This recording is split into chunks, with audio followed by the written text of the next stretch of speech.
Insight session. We have a really fun one today. We're going to be talking about the brave new world of engaging skilled volunteers.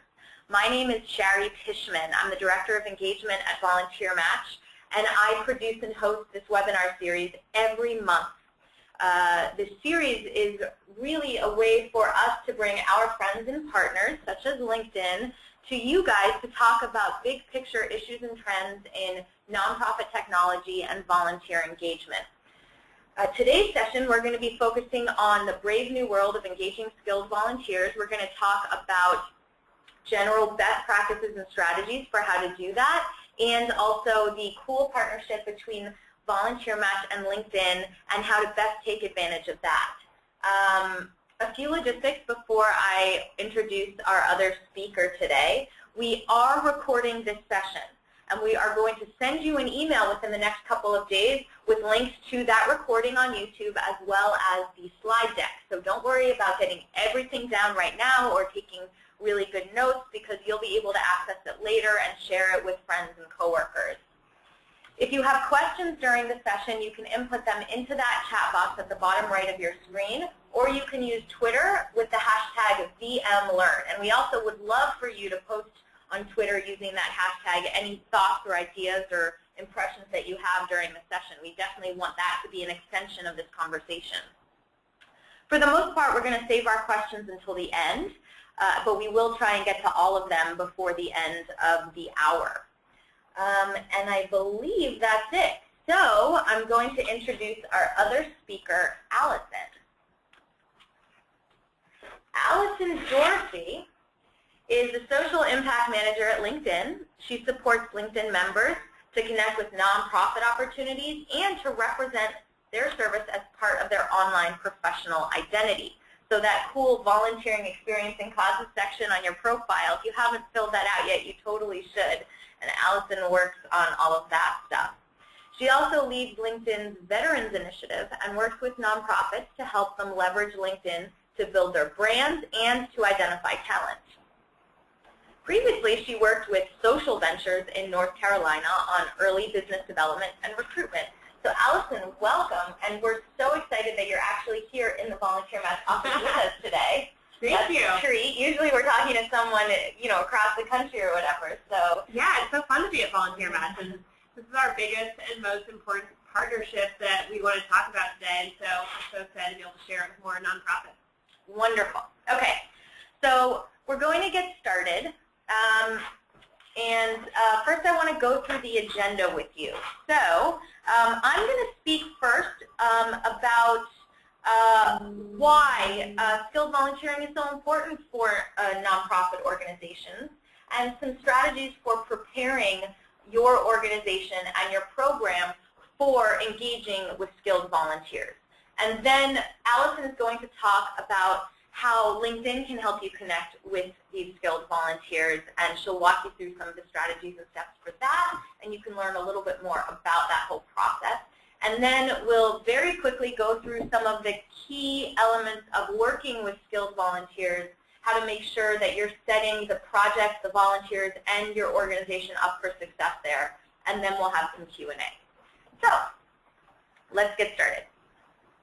First of all, why skilled volunteering? Well, imagine this. Think about what your organization could accomplish if you were not limited at all by time or available skills.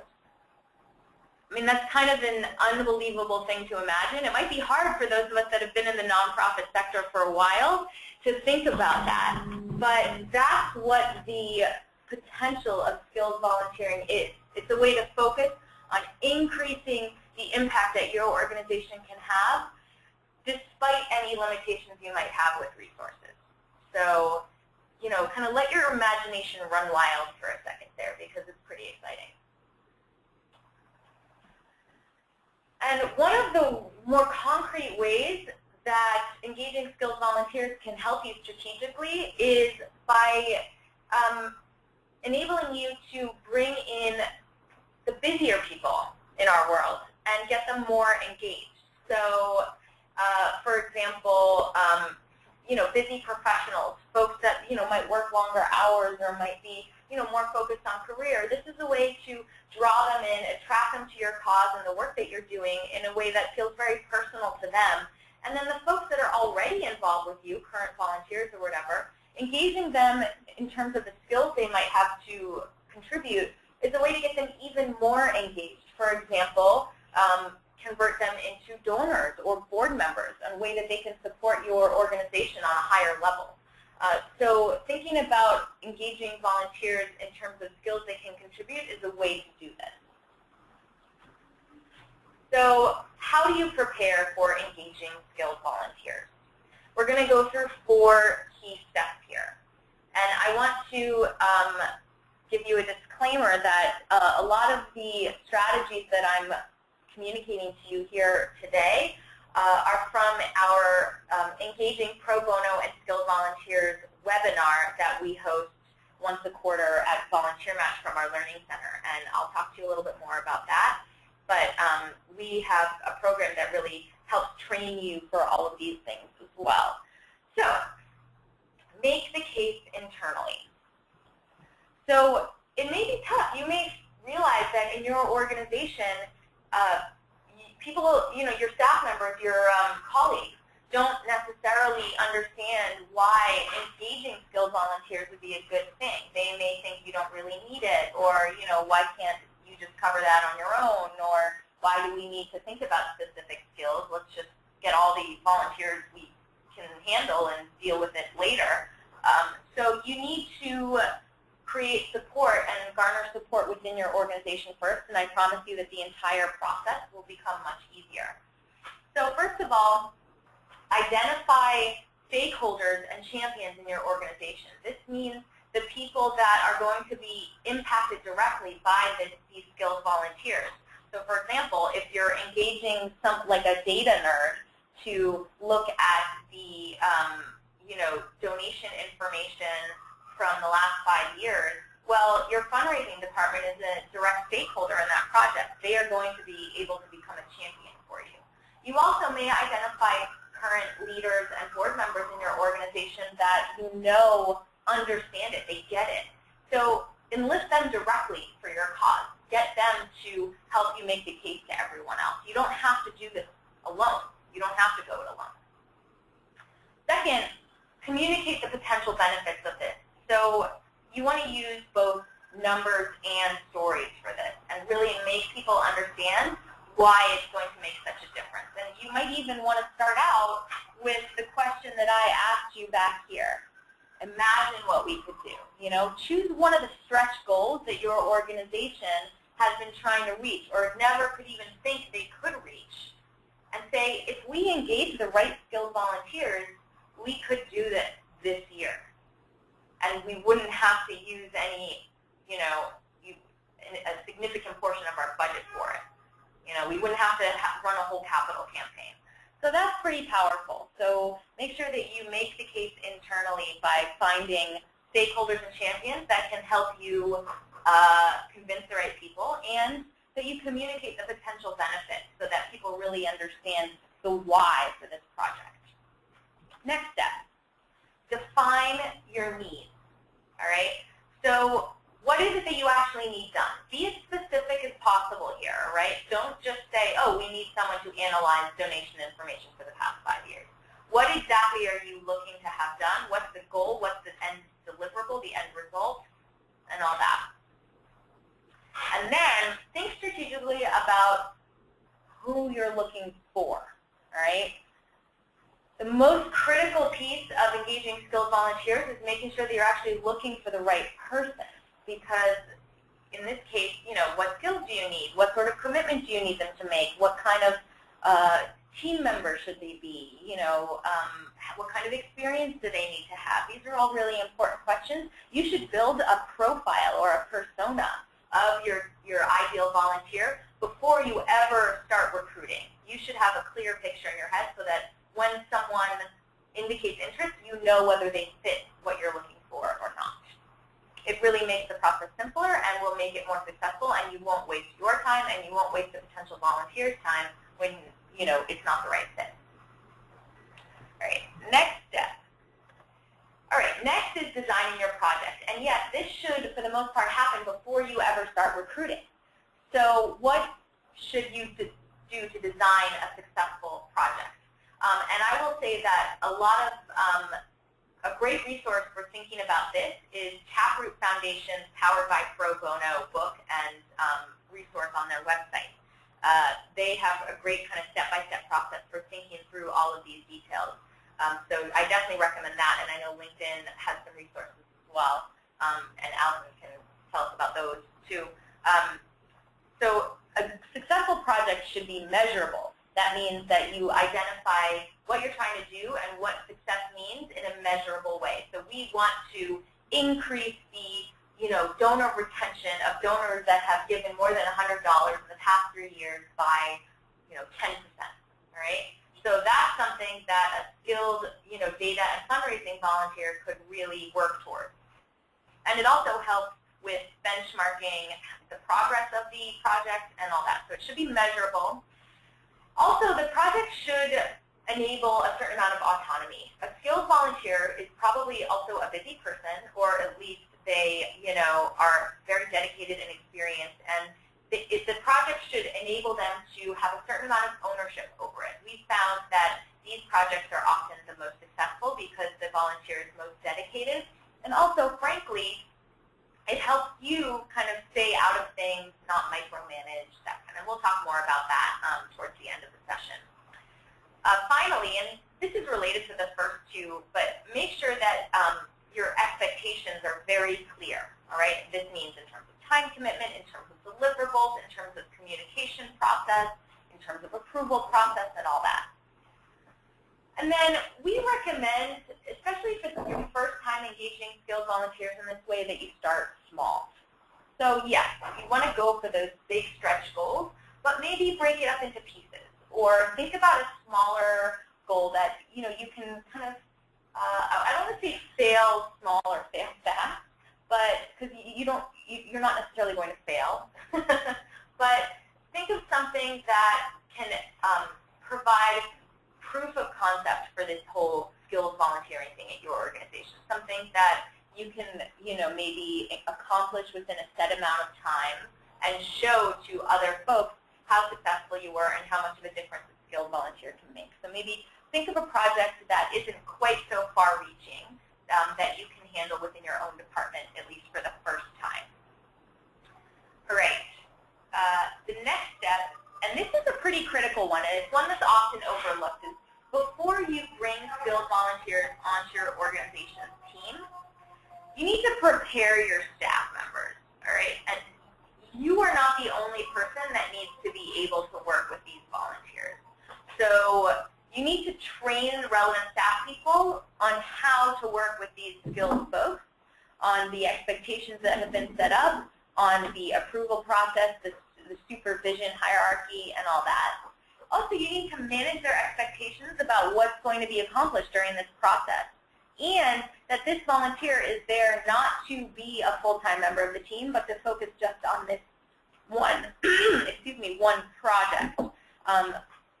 So that they're not getting a free employee. Speaking of free, and I'm sure that you folks on the call have already encountered this many times, there's this misconception in the outside world that volunteers are free. Oh, volunteers, they don't get paid. That means it's free. But we all know that that is absolutely not true. Volunteers take staff time. They take resources. They take their own time. Volunteers are not free. But that doesn't mean that they can't create impact far beyond the investment that we make in them. And so those are the kinds of expectations that you want to manage with your team as you prepare them for the skilled volunteers to join. All right. So if this all sounded really interesting but you want more information, this is the website to go to, learn.volunteermatch.org. We run all sorts of webinars around volunteer engagement and how to best manage volunteers and transition volunteers and all sorts of other fun stuff. We even have a webinar coming up called Building Staff Buy-In. So there you go. And it's all free. All right, so I think it's time now to turn things over to Allison. Allison, who will tell you a little bit more about LinkedIn, how we're working with LinkedIn, and how LinkedIn is supporting your efforts to engage skilled volunteers. Great. Thanks so much, Sherry.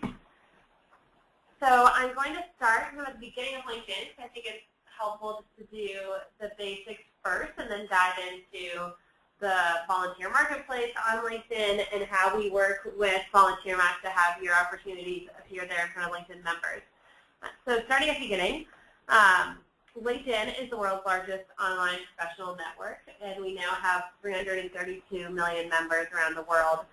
And we have a really large and thriving nonprofit community on LinkedIn, which I think some people don't necessarily know about. So there are over 7 million nonprofit professionals on LinkedIn, and over 25 million LinkedIn members follow their favorite nonprofit company page. So we'll talk about those pages in a minute.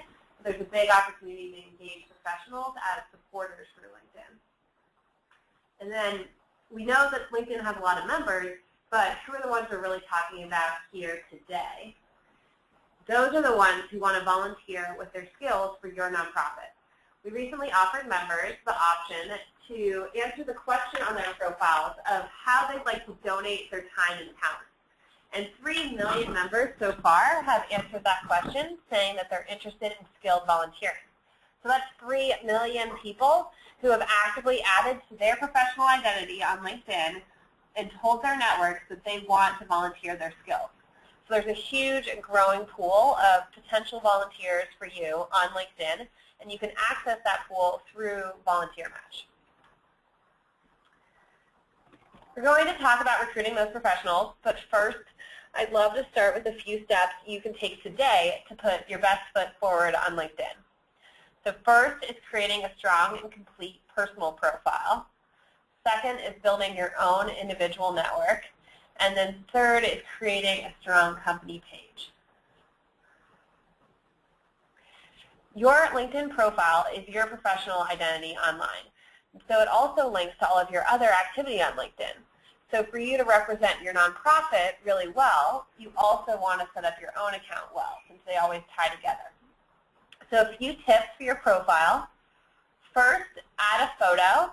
A photo makes your profile 7 times more likely to be viewed, and it helps people think of you as who you really are and recognize you and feel a more personal connection with you. I think everyone loves Beth Cantor's red hat in this photo. You don't have to have a red hat in your photo, but something to show who you are and make yourself memorable. Second, in the summary section, describe who you are and what you do and what your career is all about. This summary section is actually the only free-form text part of the profile, and so I know that it can be pretty intimidating. But we also know that a summary of over 40 words can dramatically increase your chances of being viewed. And then third, be sure to add your experience. And this is where you describe your role at your nonprofit and then link to the nonprofit's company page. So what I was just saying about how to get more views really just drives more people to see your experience and then learn about your nonprofit. So it may feel at first like you're setting up your profile for yourself, which you are, but you're also setting it up to build more awareness for your nonprofit. So second, network. LinkedIn has a lot of tools, but at the core, it's really a network. And you absolutely want to connect with your existing professional contacts so that you have these represented digitally and then make them searchable. And when you search for people on LinkedIn, it's not only your network that will come up in the search results, but it's also the other relationships with people in your network. So that's who we call your second and your third degree connections.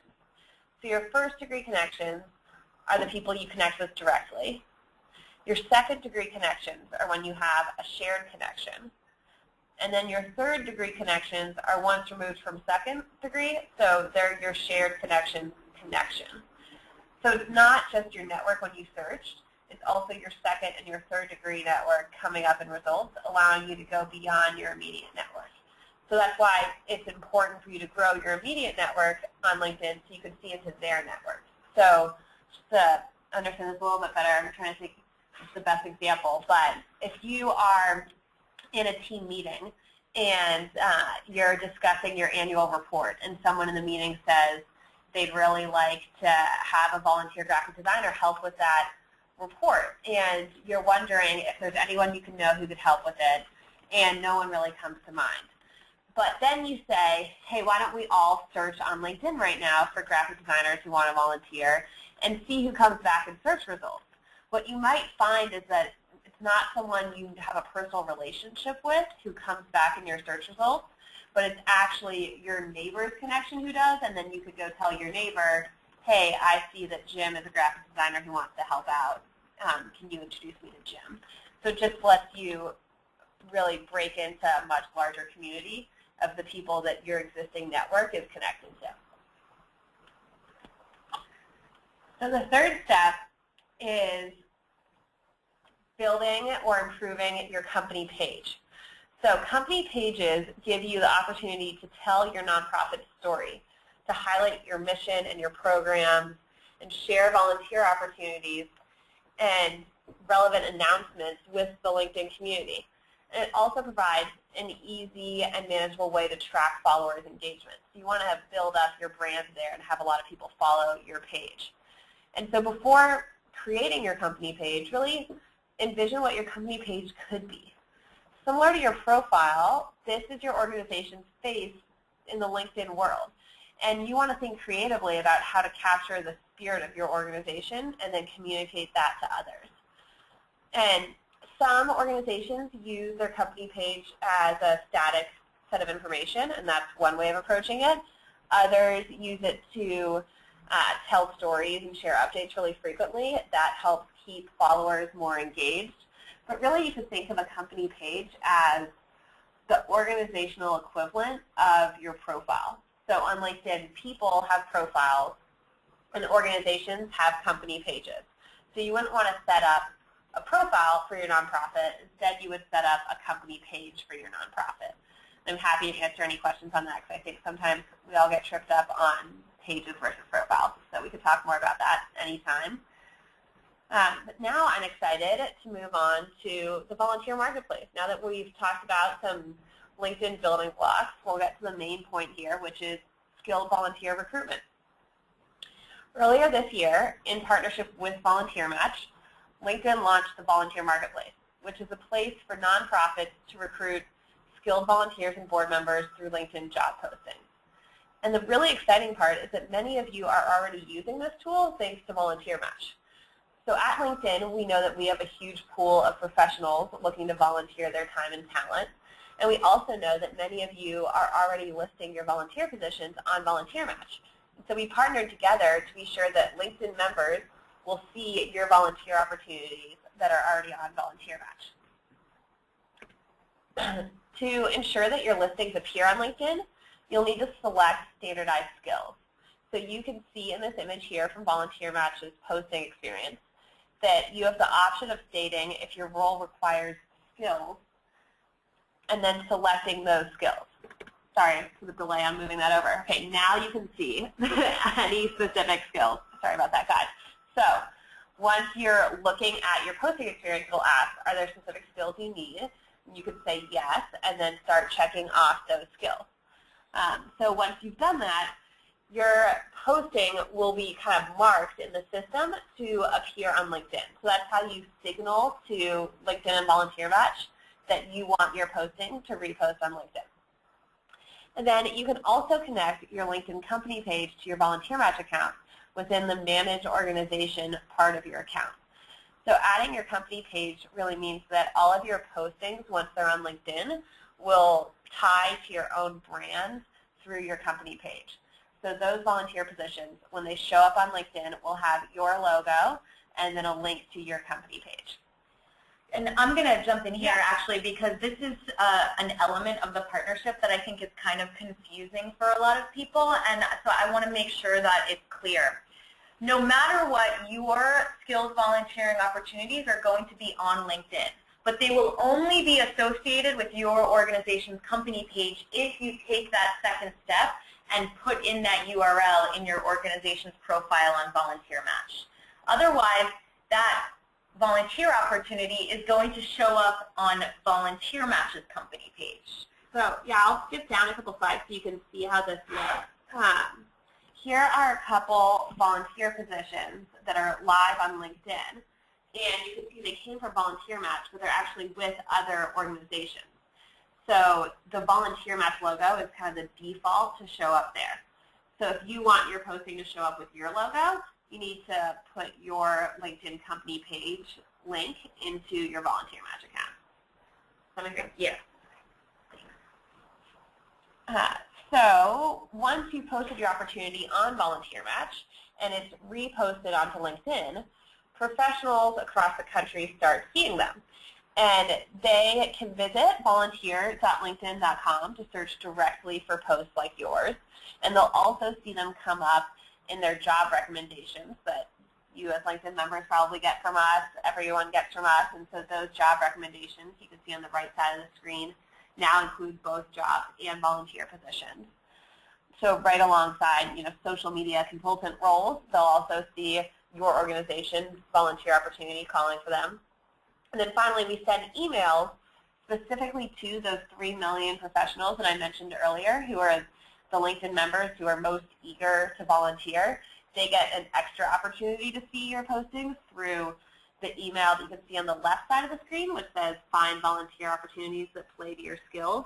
That email will go to these special members who have signaled their interest, and it'll be just full of volunteer positions like yours. So these are the postings I just showed you a second ago.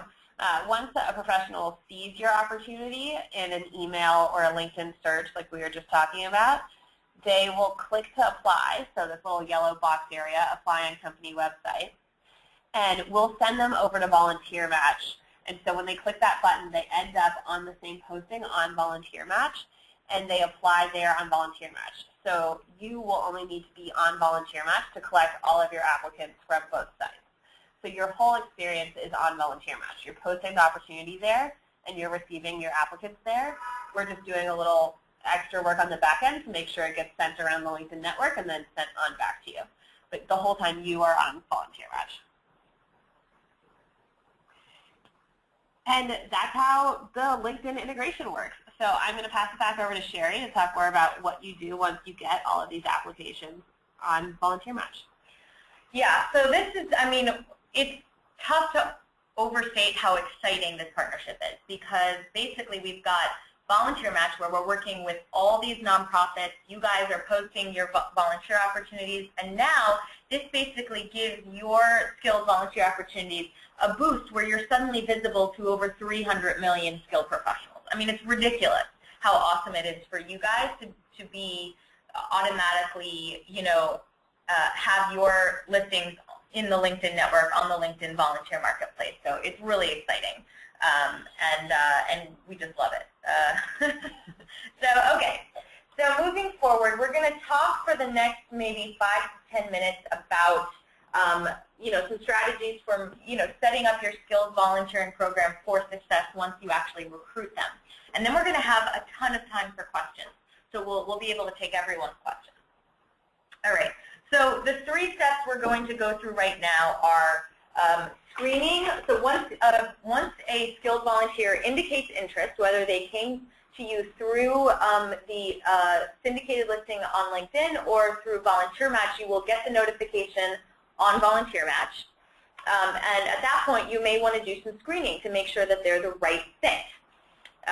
And just as a small announcement, we also have an entire webinar on screening your volunteers on the Learning Center, so you should check that out. But let's talk a little bit more specifically about screening. So one of the first things that you should think about when you're screening a volunteer, you're really interviewing them for a position, for a job. And just because you're not paying them doesn't mean you shouldn't conduct the interview as if they are a paid professional. Because in the end, that's going to create the kind of relationship and connection that you want.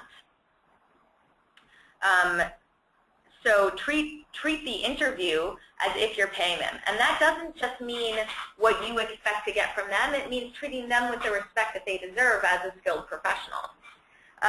Make sure that expectations are very clear on both sides in terms of the time commitment, the communication process, metrics for success, So, what are they expected to accomplish? How often should they be checking in, and in what way? How long is this going to take? Do you expect them to give, 10 hours a month for a certain period of time, or is it more flexible? How is it going to work? And finally, if it's not the right fit on either side, but especially if they say, you know what, I think this isn't the right fit, I'm just not all that interested, you need to respect that.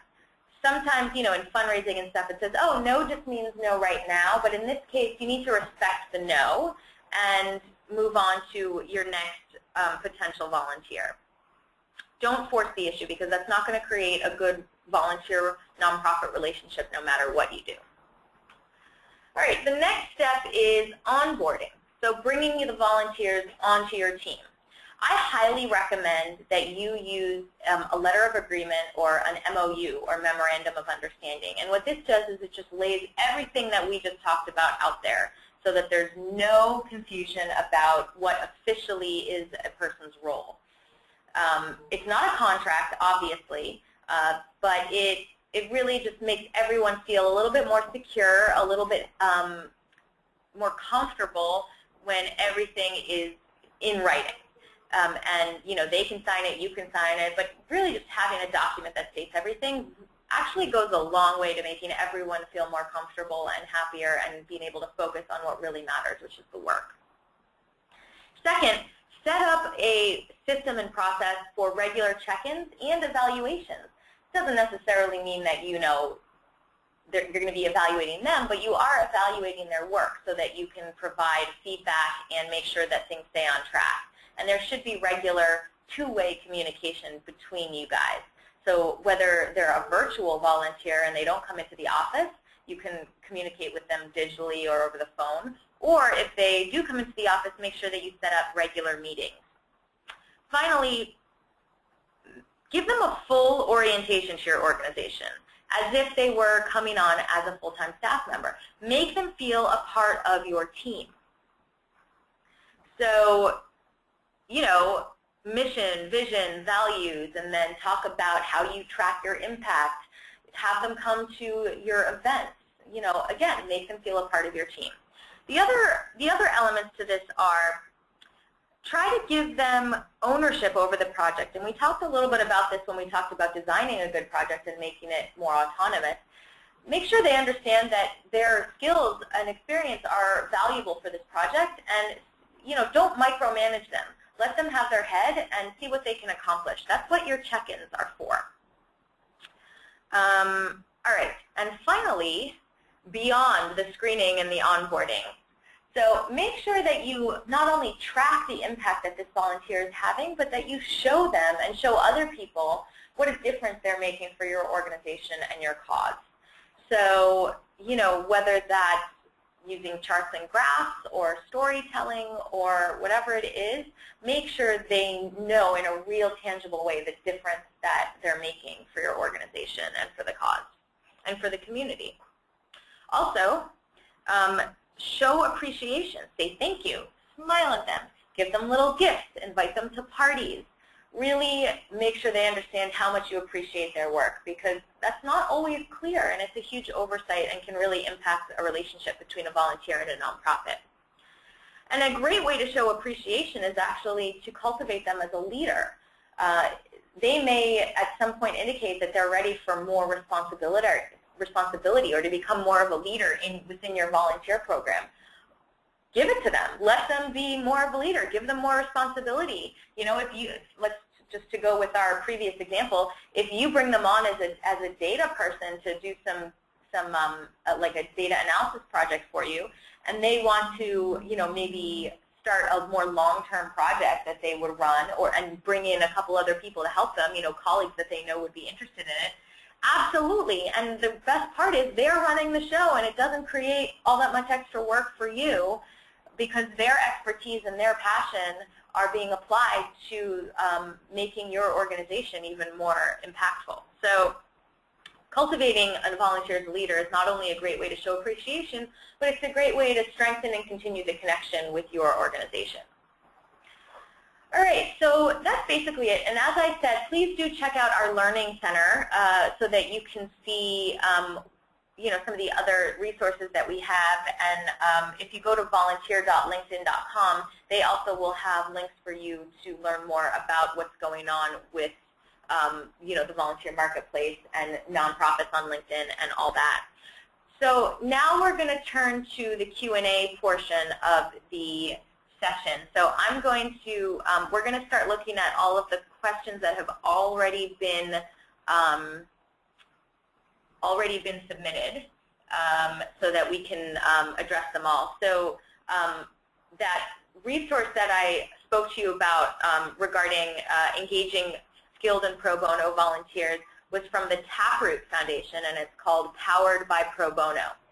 And I will try and message that out to you guys as well. And also, if you go to nonprofit.linkedin.com, we have a resource center there, and I mentioned that we launched the volunteer marketplace with VolunteerMatch. We also had two other big partners in that, Catch a Fire and the Taproot Foundation, and so we have a lot of resources from all three organizations compiled in that resource center. So you can go there and see kind of sample postings for how to scope out a skilled volunteer posting. You can have kind of the step-by-step guide from Taproot that Sherry was mentioning.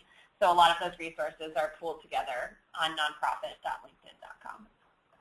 Yes, I've explored the nonprofit. Is it nonprofit or nonprofit? Both, actually. Oh, okay, so either one works. I've explored that resource a lot. It's really great. And LinkedIn also has groups to help nonprofits, nonprofit solutions and board member connect and all that stuff. So the groups on LinkedIn, there's also a lot of nonprofit focused ones that are really helpful as well.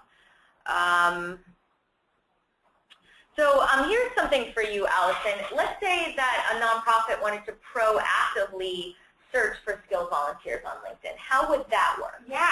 I was thinking that I could maybe show you, but I don't know if I have the right things with me right now to show you, so I'll describe it.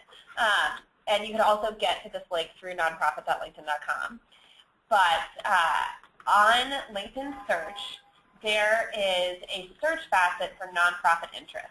So let's say you are at linkedin.com, you're on your homepage, there's a search bar in the middle of the top of the homepage, and there's a little word written in white that says advanced next to that search bar. And if you click on advanced, you get into this huge advanced search experience with a whole bunch of different things you can search on. And one of the things you can search on is nonprofit interest. So you can say, I want to find a graphic designer who lives in New York and who has specifically said that they want to do skilled volunteering.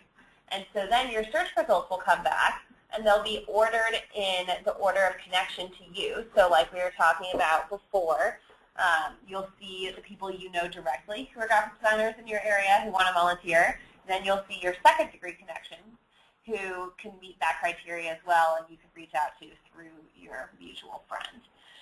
So all of that is in the search experience, which the facet is called nonprofit interest. But if you're on nonprofit.linkedin.com, there's actually a link over to that search just to be able to see it really easily. Great, thank you. So that's a way for you to find potential and connect with potential folks that could be great skilled volunteers for your organization. Let's see, what are some other great questions that have come in?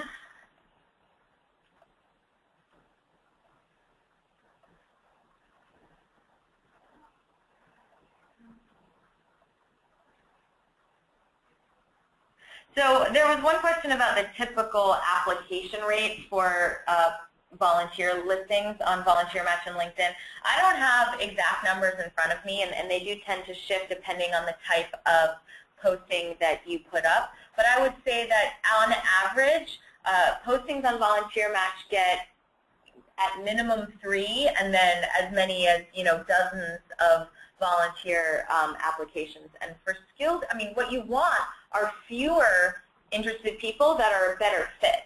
So skilled volunteer opportunities should be very specific so that only people that are a good fit for what you're looking for actually connect with you. Yeah, I completely agree with that. And the more specific your position description is, the better it will match on LinkedIn. So our matching tools need to take in all the information from your position description and analyze that to say, here are the skills needed, here's the experience needed, and then send it to the right members. And so the more details you put into your position description, the more likely you are to have the right fit LinkedIn members apply for that position. Great. So I'm going to clarify a couple things because I see a few sort of clarification questions. When you use, okay, I'll start over. When you post a volunteer opportunity on VolunteerMatch and you input skills for that opportunity from the drop-down list of skills, that opportunity will then automatically be put on LinkedIn, and that is free. If you post a position on VolunteerMatch and it's not showing up on LinkedIn, it could be that you did not use that skills feature when you posted the volunteer opportunity. Also, you may not be able to find it because it's linked to the VolunteerMatch company page because you didn't connect your company page, your LinkedIn company page on your VolunteerMatch profile. I know there are a lot of details here, so if any of you want more information about this partnership and about how it works, or about the LinkedIn Volunteer Marketplace or using LinkedIn for nonprofits, or about using VolunteerMatch, you can get in touch with us afterwards. We're going to send you a follow-up email with information about how to get connected with us. So we will be accessible, so no worries there. Oh, here's a cool question. Can you search for potential volunteers on LinkedIn by searching their skills? So yes, you can. I'm actually was just looking at this kind of cheat sheet we have for search facets. I feel like search facets are a very confusing area. So I'm actually just going to give it to Sherry so that it can be part of the email we send out to all of you.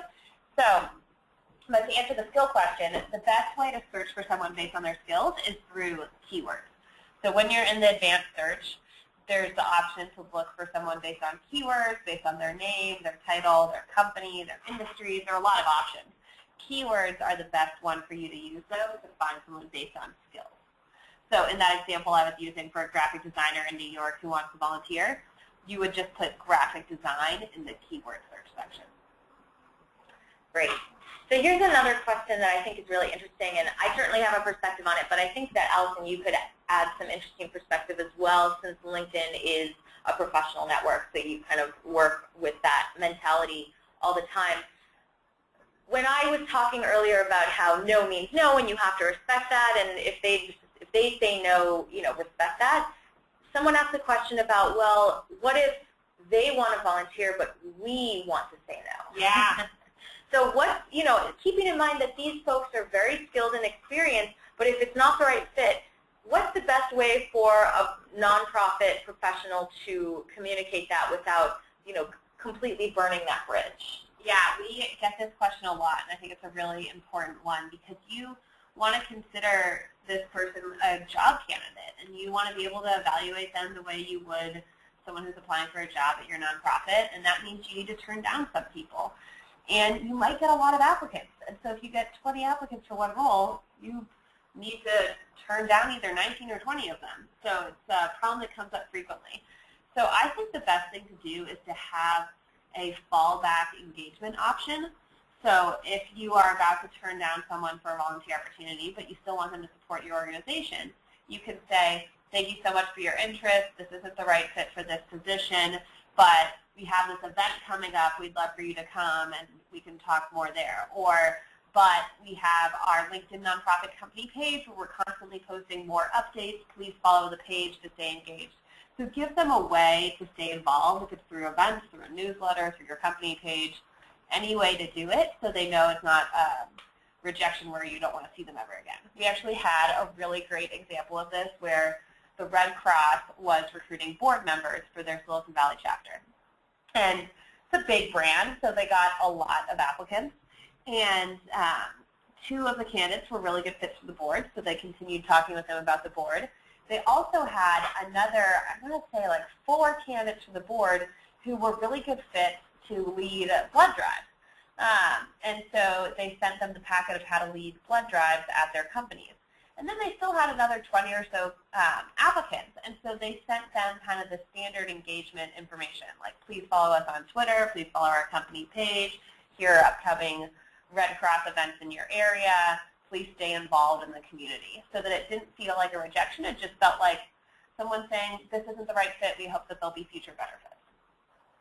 Great. Yeah, I mean, I would say, yeah, there's always ways to get people involved. So think about other ways that they can support the organization if it's not this position. Awesome. Okay, so there was a question about virtual volunteering, and I know I kind of mentioned that really quickly, but this is actually kind of a cool topic to cover. Virtual volunteering is a volunteering that you can do from anywhere, that a volunteer doesn't have to be at a location or in an office in order to complete. And a lot of the work that a skilled volunteer might do could be done virtually.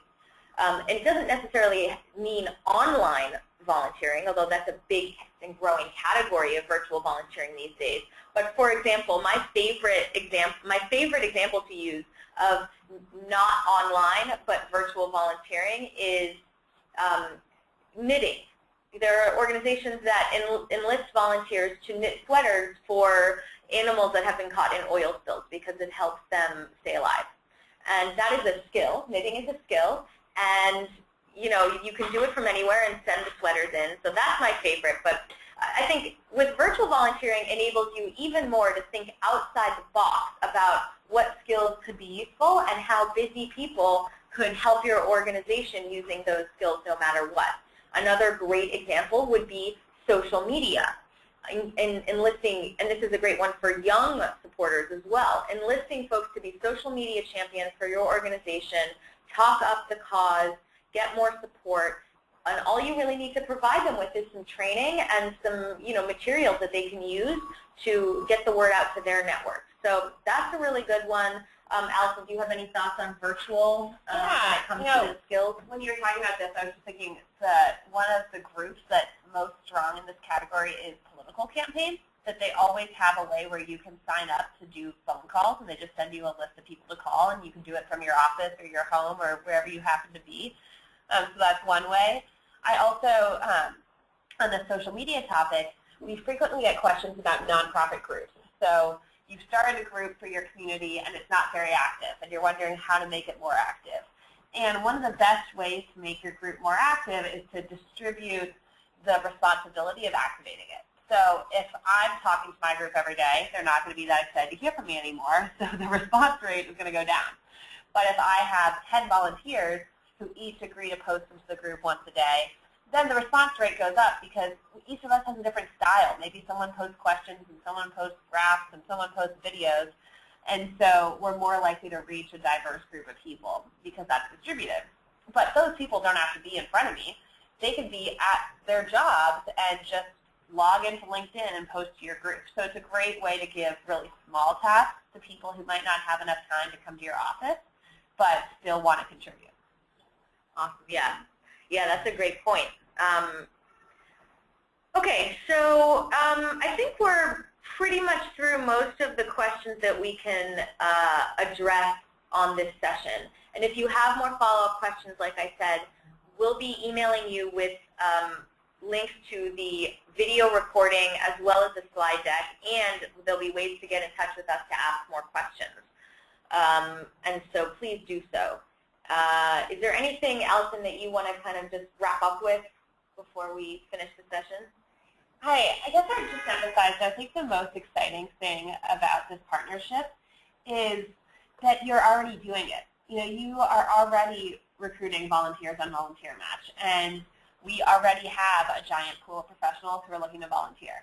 And so by doing a few simple things like checking skills on your skilled positions and linking your nonprofit company page to your VolunteerMatch account, we can just help you reach a lot more people.